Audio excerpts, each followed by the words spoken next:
what really motivated me was just, I think a lot of, especially my friends, they and how I grew up and where I grew up, they wanted to be like their fathers so bad, including myself. But, sometimes it's like, hey man, you're blessed with having people around you that love you, and you shouldn't even kind of try to take those footsteps of a person that probably wasn't, a grade A.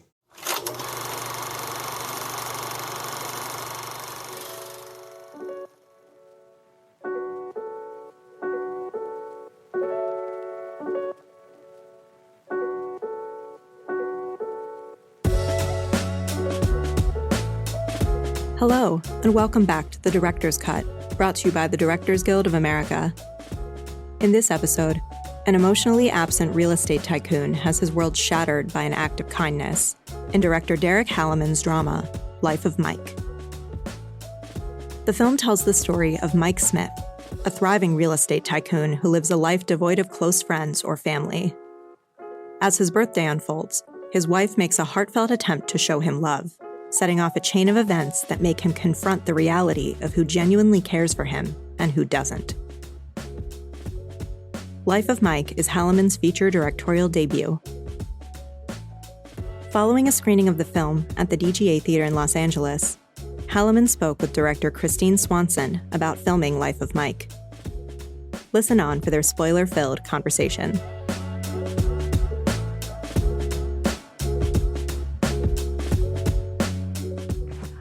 Hello, everyone, and hello, Derick. Hey, how you doing? I'm very, very excited to have a conversation with you. One of the first things that I thought of, because Derick directed and shot the movie. So that alone, kudos to you, and because it's an impressive-looking film. So it's a rarity to see a movie shot and directed by the same person. So are you intentionally following Steven Soderbergh's footsteps? I felt like I was forced to do it.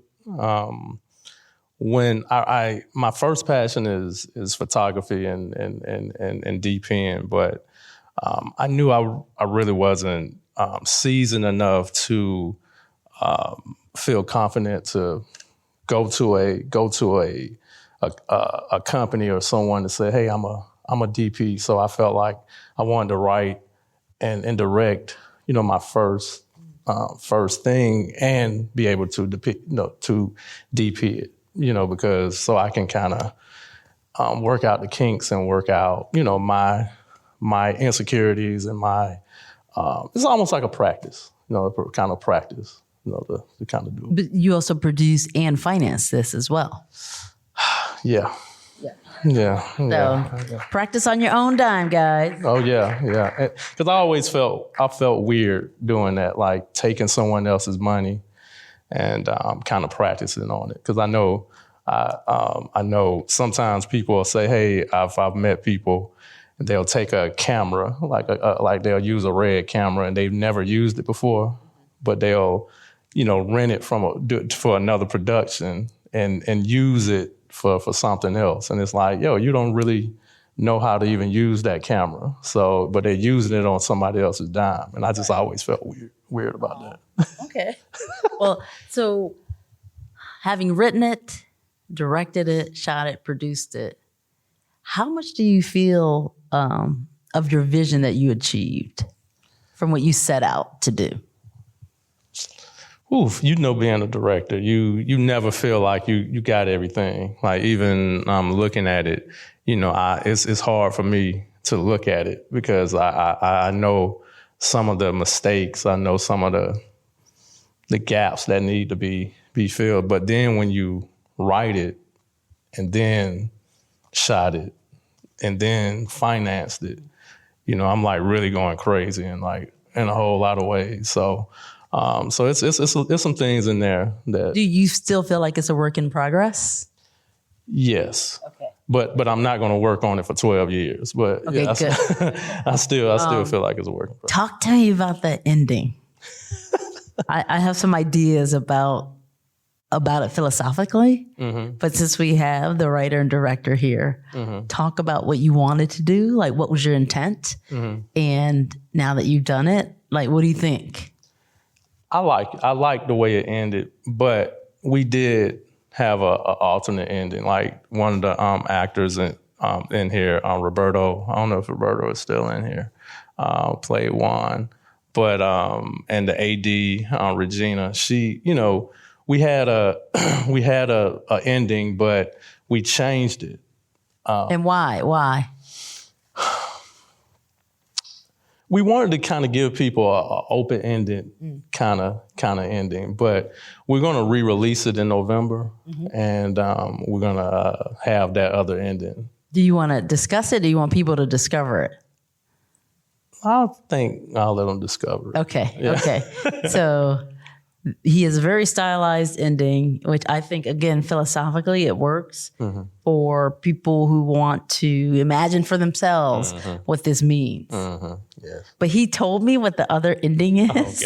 Oh, God. And I'm like, oh my gosh, you got to do the other ending, only because nobody's going to see it coming. Yeah, it was. I felt kind of bad telling you because she was like, I'm glad you did. I know she was like, yes, I think you should go with that one, and it's so cool because both of them I think. Yeah, work. not that this ending is bad. I was like, whoa, wow, it's very existential. Yeah, I'm not mad at that, and right? I can see my AD smiling at me right now because she's probably like, okay, we were gonna rock and roll with it. So I feel good about it, especially telling you. I feel good. So, I feel good. So how many days did you shoot? So it took us about 30 days to shoot, and one of the things that I'm trying to kind of have a philosophy of is more days, smaller crew. It's kind of different now. Yeah. Most people are kind of going with fewer days, kind of larger crew. Like shooting in. So I don't really want to kind of take that philosophy. I'd rather, pay the talent and pay locations or pay, set design, things of that sort. But work in more days because I feel like, when you have actors that's, you're trying to shoot 10 pages in a day, I just feel like they can't get into it. So I'd rather spend a little bit more money on sets or on locations, and then have the actor be able to focus on maybe shooting a couple days at a time. This is the opposite of how everybody works. So talk to me about what your inspirations were when you wrote the film and visually. What were some of the comps or films that you modeled or were inspired by?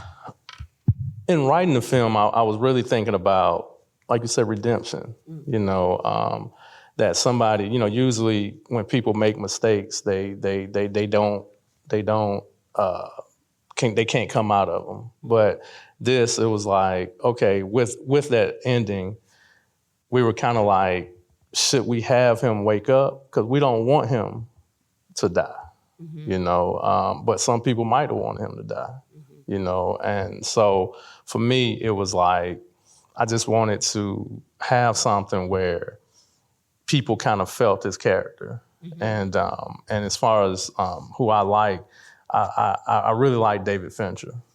Yeah, and just his look and kind of his the way he tells stories and the way he can really put visually he can put stuff. So I was hoping with this, and even when we do the re-release, just the if you really didn't like the storyline, you could really say it looked good. If you really didn't like the way it looked, you could say it sounded good. If you really didn't, so I wanted everyone to be able to walk away. I was telling Derick that this is my third time watching it. And I said, I'm going to watch it one more time, but I'm going to watch it on mute so I can really see the visual language that you created. Oh, man, I felt like there were a lot of snapshots in there. It's just so beautifully shot, So is that from like your photography background? Is it like, hey, I want to make this movie. I want to make this Fincher movie, and I want to infuse that into this movie? Yes, I mean that's you hit it around the head. Like I really just, to me, I think if a storyline, if someone doesn't get the storyline, at least they can walk away with something. They can say, man, it looked good, it sounded good. So that's what my inspiration is in this film and future projects is to really just be able to be like, hey, you know, at least it looked good. You know, And you can only do that when you finance your own movie. Hey, if it just sounds good, you can walk away with that good feeling, right? Yeah.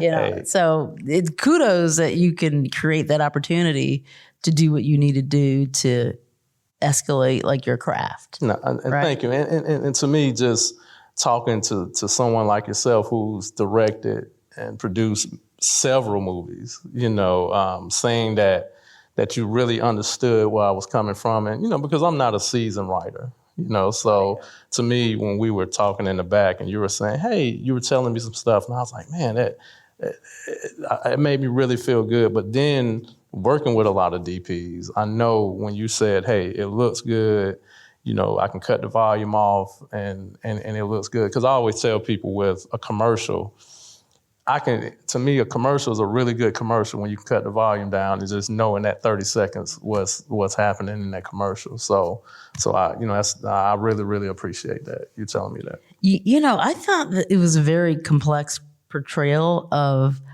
a troubled man. Think Marvin Gaye, you know, troubled man. Yeah. And you don't get to see this a lot in terms of emotional depth and complexity in a Black male character. Yeah. And so talk about the inner turmoil of Mike's emotional journey and why was it important for you to tell a story through Mike?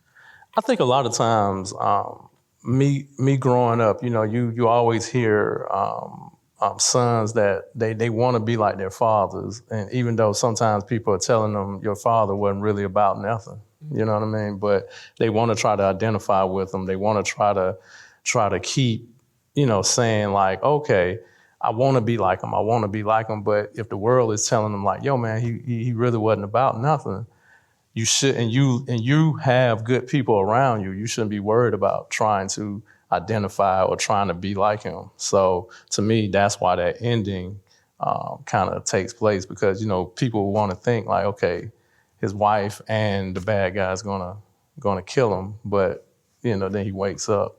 But then on the other ending,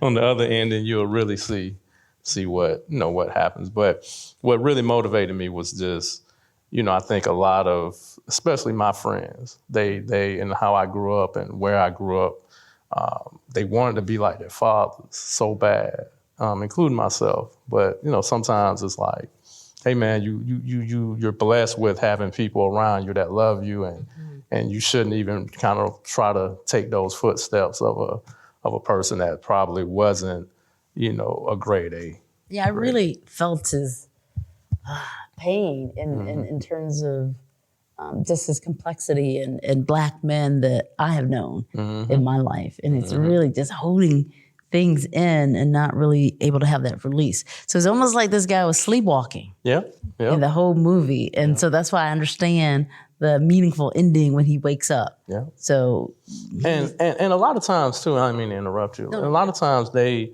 think they want they want us to have a, how can I say this, a sad ending, or have them around a lot of chaos that's with a family. But the family and his friends really, you know, were like, hey, you know what I mean? Like they were really all right people. And especially like say once we kind of do the other ending, you'll see like, oh, okay.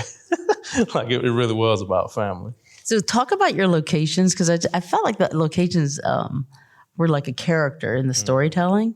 And when you are doing lower budgeted storytelling, you know, sometimes the locations are limited. I never felt like that. I felt like I could always breathe and stretch. And it's like, oh, where are you taking me now? So talk about how you pick these locations and why. So some of the locations were, we built the sets. So like I think the father's home, the psychiatrist, and the diner, they were sets, and then the other locations was Stone Mountain, East Point. It was we had like 3 locations, but they were really all in the same area. So, and we were trying to shoot in places that, because there's so much stuff shot in Atlanta, we were trying to kind of shoot in some unique places. But it's crazy that we shot in places that in areas that have had a lot of things shot there, but we just shot them in little nooks. That's the thing. I've shot all throughout Atlanta, and none of this felt like Atlanta locations.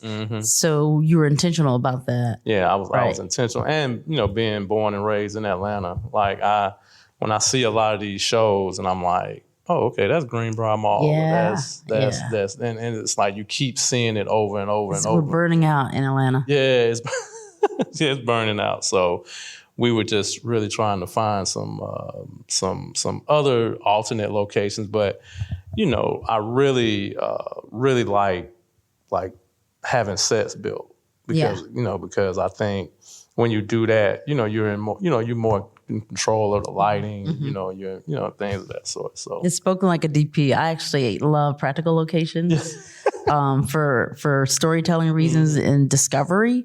But yes, you actually have more control when you build the sets and things of that nature. Because it was a couple of times that weather. Yeah. Like when we did the one shot, we didn't even.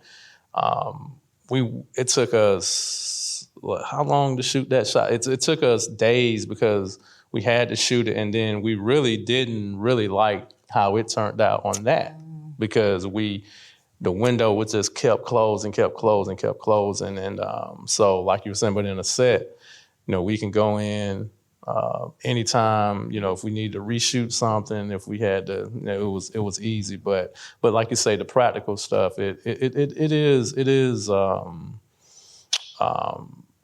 feels more natural. But that's why I was trying to, hopefully when we shot it, the sets that you all didn't really make it feel like it's a set. Yeah. Like you were looking at a play. Yes. And where did the story take place? So in your mind? In my mind, it was either South Carolina or South Georgia. Got it. Like, city guy, going down to, so that was my little. Okay. I did not feel Atlanta at all. That's why I'm asking, like, where does this take place? Yeah. So thank you. So good job on that. So what was the most challenging aspect of the film? Oh God. AD. Yeah, the money. Even though it's mine, quote unquote, but it was coming up with that and respecting everybody. Respecting the crew, respecting the actors. And the actors, they really did it for what they are. I felt like they did it for what they're not worth. You know what I mean? Like they did it for beneath their worth. And like scale? Yeah. But yeah, definitely. But we did it. Scale is not that low, but go ahead. I know, but they did it, and I paid them a little bit more than that. Yeah. But it was, I wanted to respect them because I always hear that everybody wants to shoot. They want to shoot a movie, but they want to just pay, pay the AD $100, pay the script, something like that. And we wanted to respect everybody's craft because no one on this shoot, were just straight out of college. These were professional people, and I totally respected them. That's one of the beauties of shooting under a DGA contract. Yep. You're going to get a DGA AD in their department, so it's going to be professional across the board, at least on that level. Yeah. So that's pretty helpful. And I had someone here in the DGA, Beth, to really make sure that I knew everything I had to do. You know what I mean? And that's what. With the DGA, I've been surprised on why certain projects don't want to do, don't want to deal with the DGA. And I'm not saying that just because I'm here. It's like, I always thought it was just this this frightening process. But, you know, I talked to people and Beth and, you know, other people, and it was kind of seamless. Like, it was like, why wouldn't I want to do this? Why wouldn't I want to go through a payroll service? Why wouldn't I want to, you know, like it's kind of weird. Well, most people think with very smaller budgets that they can't afford to go DGA. Yeah. That's not necessarily the case. That's not. And then once you get into the DGA, you realize like, oh my gosh, they have healthcare. Yeah. You know, and you can go see a therapist. Yeah. You can actually go to physical therapy. Yeah. Like there's so many advantages of being in a DGA that most people are not aware of, or they become aware of too late. And it was funny. I thought the dues were like crazy high, and when I was told the dues, I was like, that's it. That's it. And they have a payment plan. And they had, yeah. Right. Hey, I'm on. Yes. Anyway, but yeah. So I think in the long run, it's very advantageous. To get into the DGA, and then all you have access to while you're in the DGA, like screenings and seminars and all kinds of different committees where you can network. Yeah. And so, it's more people should look into it, right? And it was funny when you and I was outside and we were talking about some mutual people that we've worked with and who we knew. And to me, that's the cool thing about it, because it is a club. Yeah, a club. Yeah. And so, you know, when you're talking to each other, we're like, okay, he's in that club, she's in that club. Hey, we're in this club. Yeah. You know what I mean? And that's a good thing. You know what I mean? So I thought I think it's good. Yeah. And they've really, everybody's really treated me good. Yeah. That's great. Yeah. So what was the greatest personal satisfaction you achieved from directing this film? Just being able to finally finish it. So what was the process? How long did that take from script to exhibition? Tell the truth. About 2.5, 3 years. Oh my gosh. Yeah. It was funny. We did a test shoot. We did a test shoot for one of the car scenes. And no. We did a table read, and then I did a test shoot, and I was looking at the footage, and I saw the date. I was like, dang, wow. It was like 2.5, 3 years ago. Wow. Is it just getting the money together to keep going? Yeah. Okay. Yeah, because what I didn't want to do is I didn't want to just keep piecemealing it. And to me, I just felt like that's kind of, again, disrespecting everybody. Like, I wanted to make sure that everybody got what they wanted, like what they asked for, and because, you and I, we talked about someone that we mutually know, and, and they just beat people down, like they'll, hey man, can you DP this movie for $50, and things of that sort. And so it's one of those situations that I didn't want to do that to anyone. So I had to get the money up. So it was a gift and a curse, because having to come up with the money. I mean, well, it took so long to script.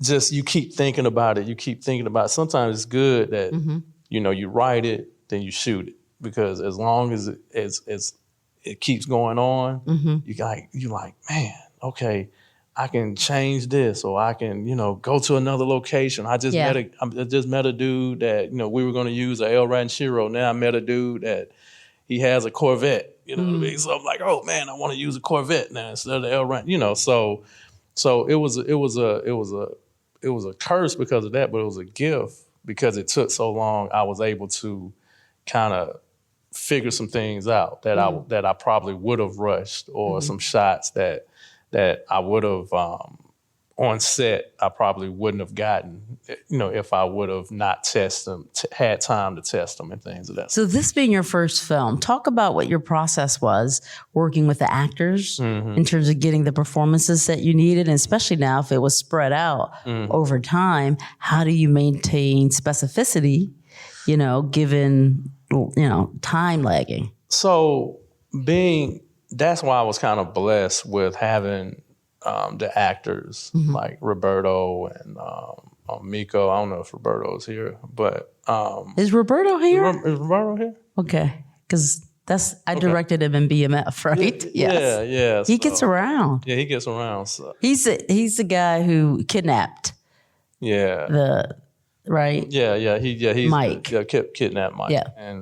And so he, I was blessed with having actors who you didn't really need to tell too much to. You didn't really need to direct them. So it was, that was a blessing to really have those kind of actors. So it was. So the director's job is to cast well. Yeah. Correct. Oh, yeah. Yes. I mean, you're right.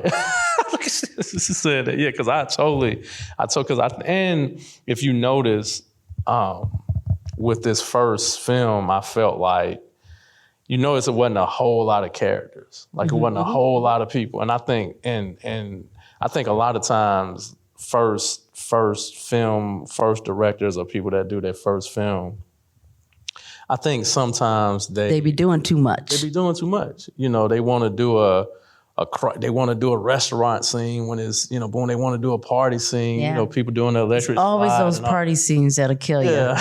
Waste of time, waste of people, waste of money, and you got to feed them. And hey, I'm telling you, and that was the thing. I was like, I forgot the name of the show that's on. I'm drawing a blank, but the M. Night Shyamalan show on Apple TV. But anyway, that show, it doesn't have like 5 characters, in that first season. And to me, that's like genius because, you don't have to, you don't have to do a whole lot. So for me, being the director and the DP, I was like, okay, if you notice, it wasn't a whole lot of people on the screen at the same time. What camera did you shoot on? The Red. Wow. Shot Did you borrow that? No, I own it. Yeah. You own it. Good. Hey, unfortunately, but yeah, I own it. Okay. Nice.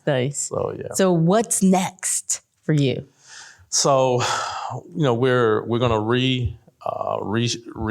launch this in November, and then in 2020, 2027, we have another movie that we're gonna launch. You're gonna shoot it next year? Yeah, we're shooting it. Great. In pre-production right now. Okay, you got the money for that one?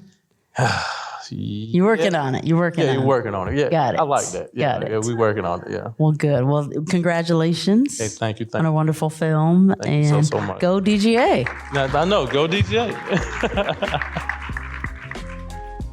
Thanks for listening to another DGA Q&A.